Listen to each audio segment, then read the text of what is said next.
මම කතා කරන්නේ කොහොමද YouTube වීඩියෝ එකකට සිංහල උපසිරසි දාන්නේ කියලා. ඉතින් මේක සරලම ක්‍රමයක්. ඒක නිසා මම අද ගෙනාවේ පුංචි වීඩියෝ එකක්.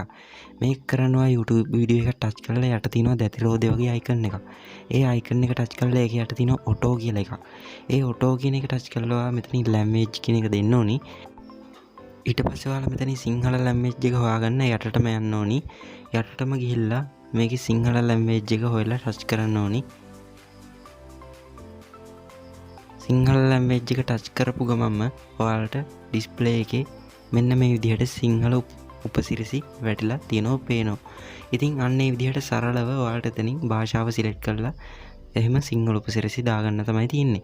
ඉතින් මේක ඔයාලට සමහර වීඩියෝ වලට දාගන්න පුළුවන් YouTube එකේ තියෙන මේක ඩෙස්ක්ටොප් හරහා ගිහිල්ලා ඔයාලට තියෙන වීඩියෝ එක ටච් කරලා දැතිරෝදේ ලකුණ ක්ලික් කරලා ඔයාලට පුළුවන් මේ විදිහට සිංහල උපසිරසි දාගන්න. ඒ වගේම මේක හැම වීඩියෝ එකකටම එන්නේ නැහැ. ඔයාලට CC කියලා පෙන්නන ඕනම වීඩියෝ එකකට මේක දාගන්න පුළුවන්. ඔයාලට මේ ක්‍රමය කරන්න තියෙන YouTube desktop හරහා ගිහිල්ලා තමයි.